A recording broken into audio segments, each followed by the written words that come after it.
Hello? Okay. What do you think your beliefs might be if you had been born into a different family, religion, race, gender, class, and time? I do apologize, but I wasn't able to get the question clearly.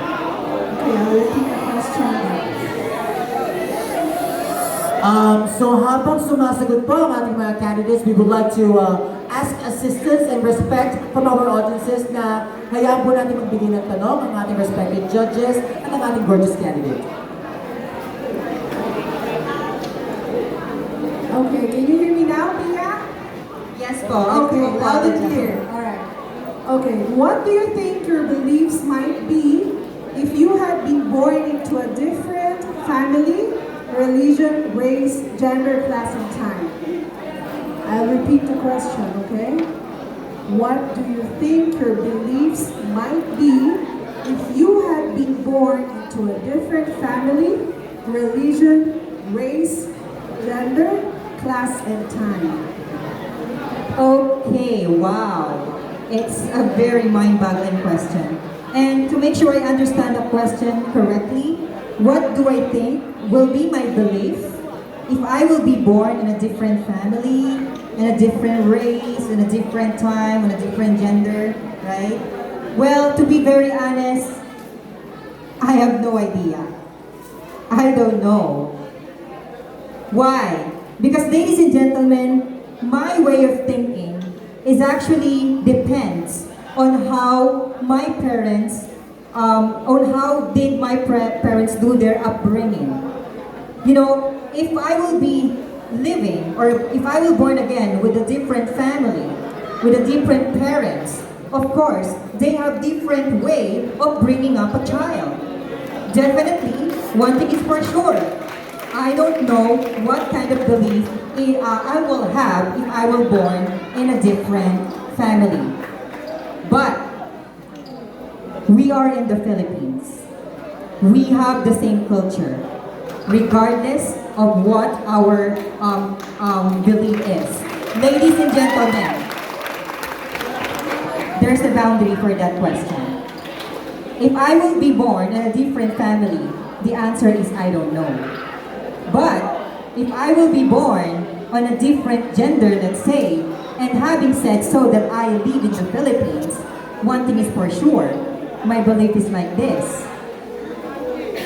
Gender or difference in gender, difference in appearance, difference in race, it does not make any person better than the other. That's for sure is my belief. Thank you. Thank you so much, candidate number 4. Thank you so much, candidate number 4. Nakakaloka naman yung tanong na yun. Now let's welcome candidate number 6, Miss Anastasia Luisa Sensi. Congratulations, candidate number 6. How do you feel right now? So much. Actually, I am very glad as I have said I am from Aurora, Quezon. Nabiyahe po dito just to show you na mayroon masyado Divang Laguna for this prestigious match. Okay. Hi, good evening. How are you? Yeah, I'm feeling good and feeling very nervous. Okay, my question is, what do you think is the biggest problem facing young people today? So I will repeat my question. What do you think is the biggest problem facing young people today? Black people. Young people. Young people. Okay. Ladies and gentlemen, I would not like to beat around the bushes just to make my answer profound or prolong it. I want to answer it straight from my heart and pure from my mind. What do I think is the biggest problem our youth is facing today? I believe that this pandemic has brought us a lot of hardships, has tried our anxieties and depression. But if we're talking about the youth, the biggest problem they have right now is education, proper education. Why, ladies and gentlemen? Thank you. Why did I say so, ladies and gentlemen? The youth should be raised by their parents. But as they grow up, they have to communicate with other people. They have to belong with other people because other values in life they can't just learn from home. they should be at school, participating in events, exploring their talents and skills, and also preparing their mind for the future that they will give to the community. Ladies and gentlemen, in face-to-face classes, they have limited time. They have limited learnings dahil hindi maibibigay ng face-to-face class ang natutunan ng isang bata na dapat ay pumapasok sa eskwelahan. Ang isang bata, kailangan niyang makihalubilo sa kanyang komunidad nang sa ngayon, hindi lang niya matutunan ang magandang asal na itutulot ng kanyang pamilya, bagkos matutunan niyang makisama, gumalang, at higit sa lahat, rumespeto sa mga taong nasa paligid niya. Maraming salamat po. Thank you so much, candidate number 6, Anastasia Louisa Sensi. Ayan, pag-work buda talaga sila lahat. Oo, walang Our chairman of the board is Nika Vicente. Hi, hello. How are you? Nakabahan. Okay, my question is, what can you give to the world? And what can you take away from the world? Alright, thank you for that very interesting question. Before I answer that question, I would like to turn to all honorable judges to having them to picking me a top 10 finalist. I will answer that question directly to the point, or should I say both because the more you talk, the more you make mistake. I believe in this world, there will always a giver and there will always be a taker. So I think the only thing that I can give to the world is I will offer my two helping hands to the world. Because you know what, ladies and gentlemen, if you are going to offer our two helping hands into the world, definitely this place will become a better place to live in. Thank you so much. Thank you so much, candidate number 7, Miss Princess Garcia. Straightforward. Let's call on candidate number 8. Miss Sabi Gonzalez.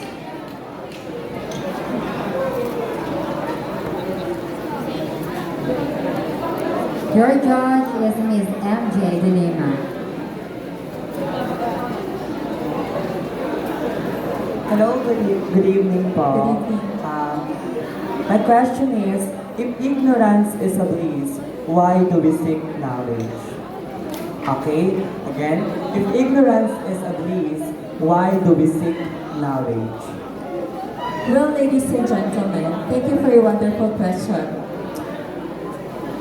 A lot of people, especially here in the Philippines, they don't have enough wisdom. A lot of people are ignorant about our community in LGBT. But what can I say? We have to seek knowledge, because without that knowledge, we don't know what they are going through, those people that who are discriminating, especially in our society, in my society. Maybe some of you heard about my story. I had been ignorant about my identity. But now, because I've learned and I have the knowledge to love, not just to love, but to accept my community. And that's a blessing for me. Thank you so much. Thank you so much, candidate number 8, Miss Sabi Gonzalez. Thank you so much. Let's go on candidate number 10.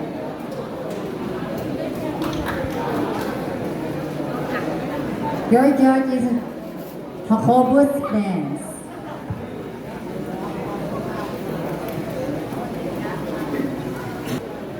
Well, I'm not so familiar with the Philippines, but I heard about president elections in a few weeks. It doesn't matter who will become the president. But my question to you is, imagine you should be the assistant of the new president. What thing should you do in first with the new president, when you're the vice president? Pardon, can you please pardon the question, please? You cannot understand? Must I repeat? I cannot hear it clearly. Okay. I must Sorry. speak slowly, or Speak slow. you are the assistant of the new president who will be elected on the 9th of May. What thing should you do at first together with the new president?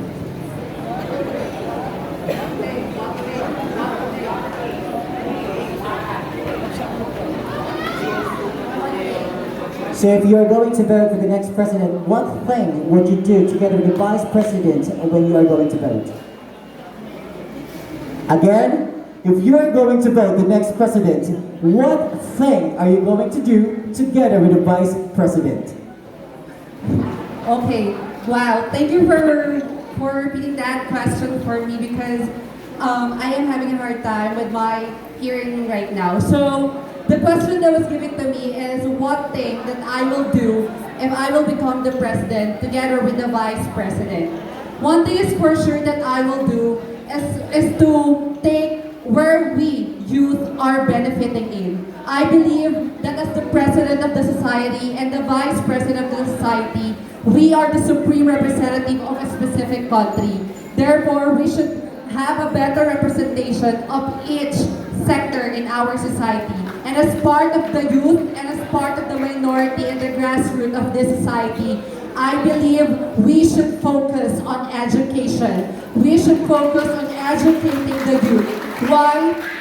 Simply because if we have an educated youth that will be in our future, definitely our future will have a better, our future will be better, and this country will be a better place to live in if we are going to educate the youth who will be our tomorrow.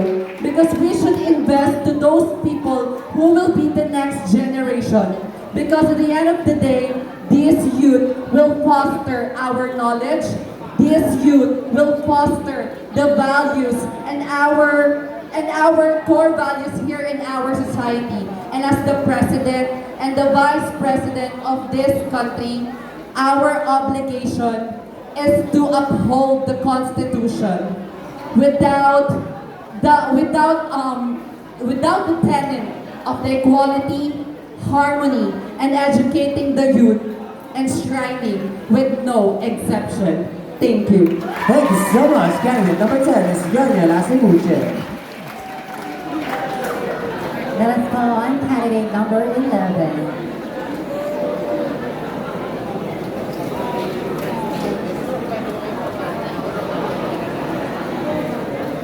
I pick Judge J. Mark Barrett.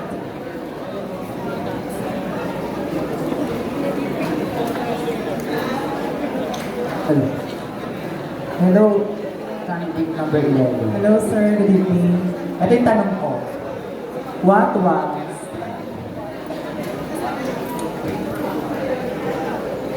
Saglit lang. What was the last thing you did for the first time and how was it? Ulitin ko. What was the last thing you did for the first time and how was it? Okay, what was the first time that I did and how was it? You know what, ladies and gentlemen, living in this gender was never easy. We wake up in the morning feeling so pressured about the criticisms and the discrimination of the people around us. And if you're going to ask me that question, the thing that I do for the first time was to ignore the public harassment or the catcalling, which is what happened earlier. From an early age, I experienced discrimination. I experienced public harassment. I experienced catcalling, maybe because of my height. There are a lot of people who are saying, sayang, matangkad, kaso bakla. Sayang, matangkad sana, bakit hindi na lang naging basketball player? Sayang, sa yung tangkad, sana sa iba na lang binigay na tunay na lalaki, kasi naging bakla. Ayan ang mga bagay na madalas ko naririnig sa tuwing lalabas po ako ng aming tahanan. At lagi po ako nasasaktan, at lagi po ako sumasagot sa mga taong nagsasabi nun. But for the first time, I was able to learn how to ignore those kinds of words. Because always remember, ladies and gentlemen, that we should never ever listen to what people are gonna say about you. What matters is that you believe in yourself. There are a lot of people, there are a lot of things that they will going to say when you're doing good. And there always have a lot to say when you're doing bad. So we just have to learn how to listen to the words that truly matters. Ladies and gentlemen, that is the first time that I ignored the discriminations of the society around me. Because I know that I know myself more than anyone here in the society. Thank you. Thank you so much, candidate number 11, Ms. Benson Deliverius. Let us call on candidate number 12.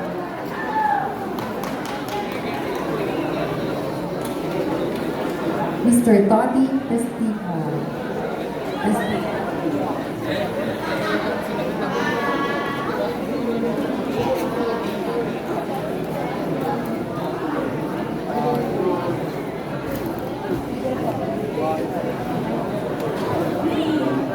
Hi, sir.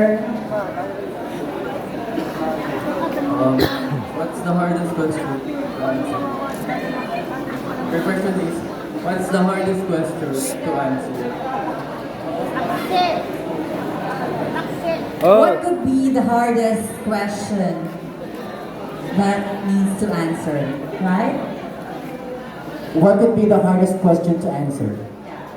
What could be the greatest, the hardest question that needs to answer? For me, ladies and gentlemen, in my 24 years of life existing, I believe that the hardest question that needs to answer is that, what is your purpose in life as an individual? Yes, I may say that I am just a simple being who is part of the LGBTQIA+ community. And what is my purpose?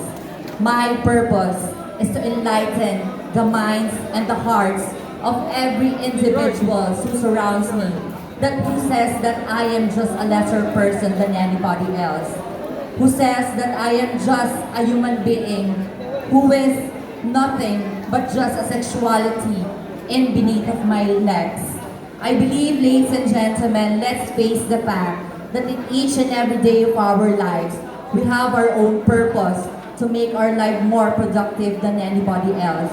And we'll always took it as a great challenge to see every citizen, to see every Filipino, that our purpose in life is not beyond our gender preference, but beyond our handicap, but beyond the things that we can do for the society.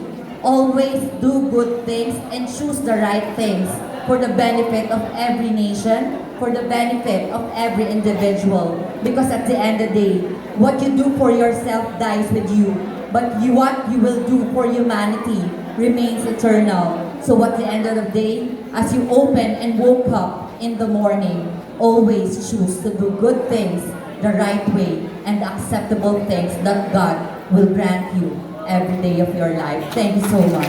Thank you so much, candidate number 12, Ms. Aya Garcia. Let us call on candidate number 13.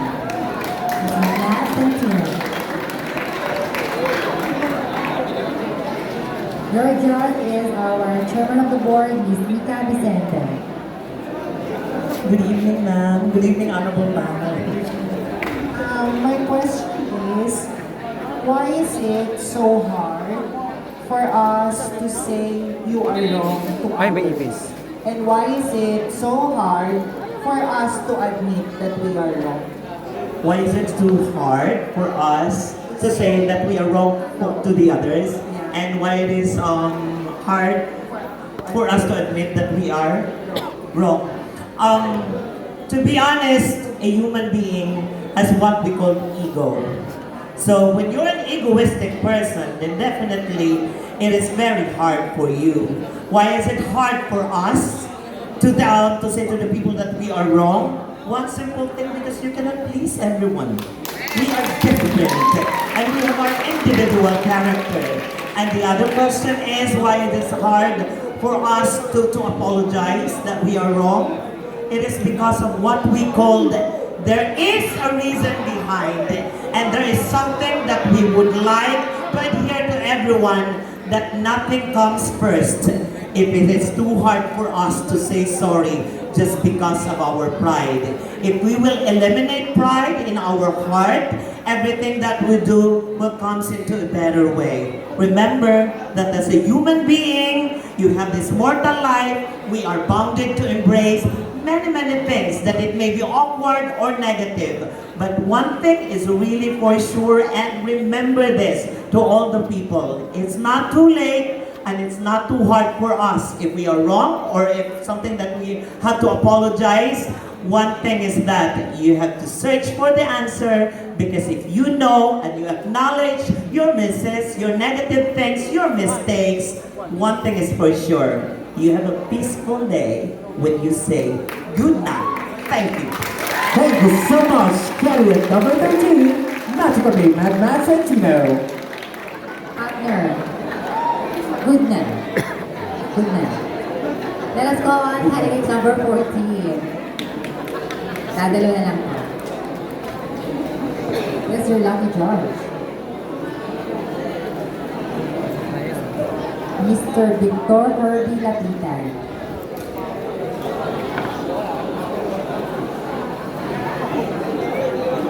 Hello. Hello, good morning, candidate number 14. Good morning, sir. Okay, here is your question. Between yellow and orange, for you, what is the true color of success? Again, between yellow and orange, for you, what is the true color of success? Between yellow and orange, there are only two options, right? So I would choose orange because orange is the combination of yellow and red. So these two colors means power, and if you are and if these two colors combine, definitely you will achieve success rather than primary color of yellow alone. That would be all. Thank you very much. Thank you so much, candidate number 14, Miss Patricia Monte Carlo. Let us go on candidate number 15. Our last lucky candidate.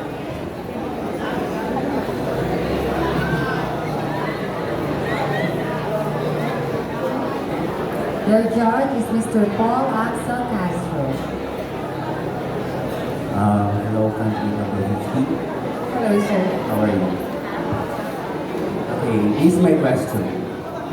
Imagine you have a loved one who is terminally ill and in a deep agony for a long time, until one day he begs you to help him end his life. How will you handle it? Thank you so much. That must have been very tough to answer in a country that does not have a law that allows euthanasia. I believe that up to a certain point, it is very good for us to know that there are people in this world who will give us love and accompanying obligation to the limit of their ability. I doubt, however, if we should just feel assured of that without the accompanying obligation of justifying one's devotion by their own behavior and a very decent conversation. I think that between lovers, it is very important for you to have a conversation with someone who is your partner on things that you would like to happen to you if bad or unfortunate things happen. This is a lesson we should learn from this question, and personally something that I have done myself. It is important to have that conversation where you come to a point that life or death is there. And I think that it is an opportunity to take that pain to bring you from where you are today, your partner, to where you have to be. Ladies and gentlemen, if you would like to discuss this even more, I am free over a cup of coffee. Thank you. Thank you so much, candidate number 15, Alexis from Santino. If you